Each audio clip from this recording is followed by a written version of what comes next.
morning everyone. My name is Vaishnavi from DS department. Today I am going to tell you about cloud security design principles. What exactly cloud security is? Why we need cloud security? Once let us discuss what is cloud computing. If you consider cloud computing, today we will do each and every activities in the cloud itself, like storing the data, doing many operations, like providing, getting services like IaaS, PaaS and SaaS. These three services we will get from cloud. These are nothing but some computing services. Coming to security, how we are getting security with these services? Is it required? Cloud security is required nowadays? If you ask, if you think about that one, I can say yes. Cloud security is mandatory nowadays because obviously nowadays each and everyone, each individual storing a simple data like messages, mails, photos, each and everything is storing in the cloud itself. If you consider Google Photos, whatever your personal photos are there, we are storing everything in the Google itself. That is nothing but it is not available physically in your phone. It is storing somewhere in the cloud. Suppose if you lost your mobile also, you can regain your data obviously with your Gmail account. That is nothing but a cloud. That is the speciality of the cloud. So to maintain security, we are following some principles. Let us discuss that. If you consider this cloud security design principles, security by design. Security by design. How a design will be, how a design impacts the security. If you consider a domain like a Wipro domain, let us take an example, a Wipro domain. Like suppose a software employee is working in somewhere in a cloud platform. Many employees are working from different areas, like they need to log into the so and so cloud website, like Wipro website. So they will perform their tasks in that website continuously. How we can provide, how we can consider he is the only person who is logging into the Wipro domain? Is he authorized one? He is the original one? How we can finalize that person is the original user? With some security measures, with some design principles, we can consider that person is the original user. We can consider that he is not an intruder. How? Let us take an example of a Wipro. Just now I said, suppose one employee was there, like he is logging into the Wipro domain from Hyderabad, and another employee he is logging into the Wipro domain from US. So how he is getting to log in? He will enter some user ID and password, and then he will enter into the Wipro domain and he will do perform some actions, and then after some particular time he will log out. Suppose if the intruder wants to try to attack to his website or attack his project or steals his data, what he will do? He will use that so and so person login ID and password, and then he will enter into that particular Wipro domain and he will steal the data or he will delete the data. Is it possible nowadays? No. Why? Because we are taking some security measures like generating OTP, like face identification, like thumb, fingerprint, etc.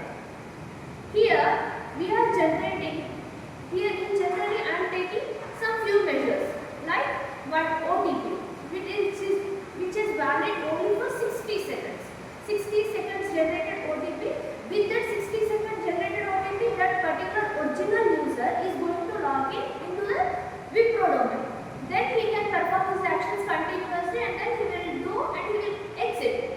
So with these basic security measures, we are creating a high-end security to the cloud, which is working under Wipro.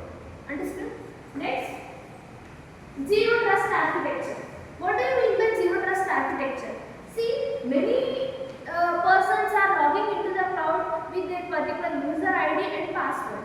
So at each and every time it is going to ask, give your user ID and password and some OTP which is generated for 60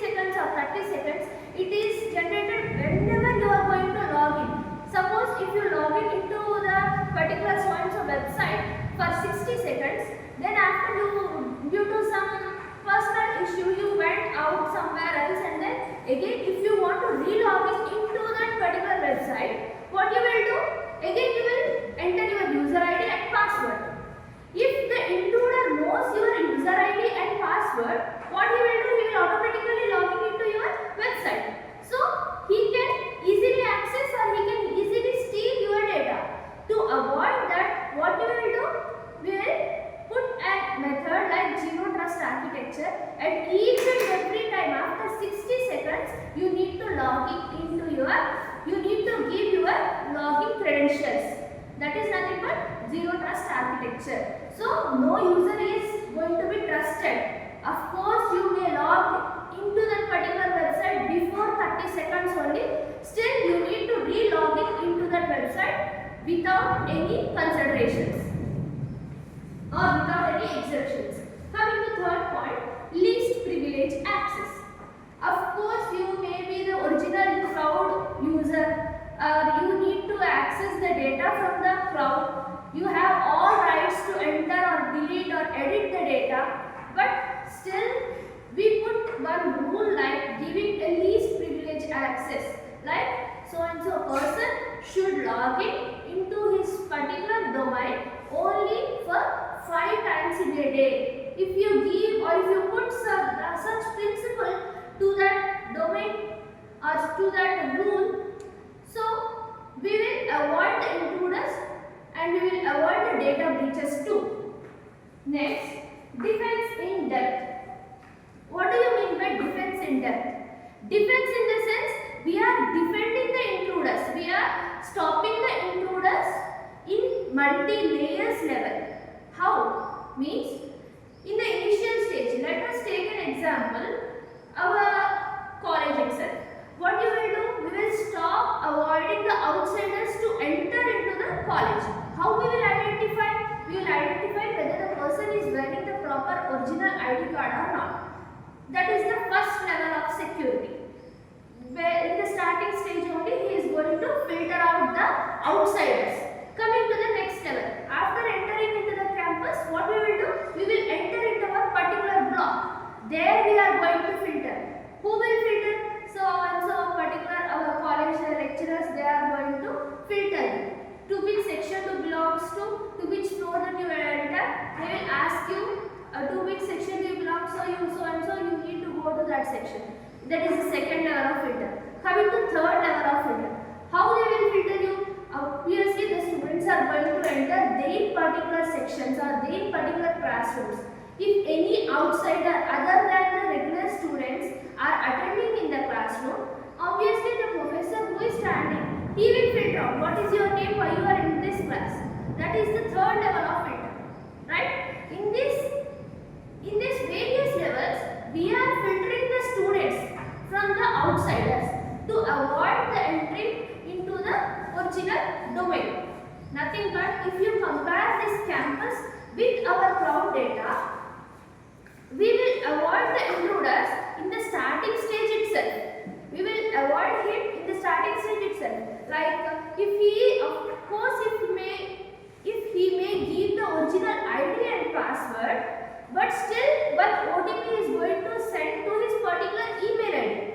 If he can't enter that particular OTP to that particular login credentials, then he can't enter into the domain itself, cloud domain itself.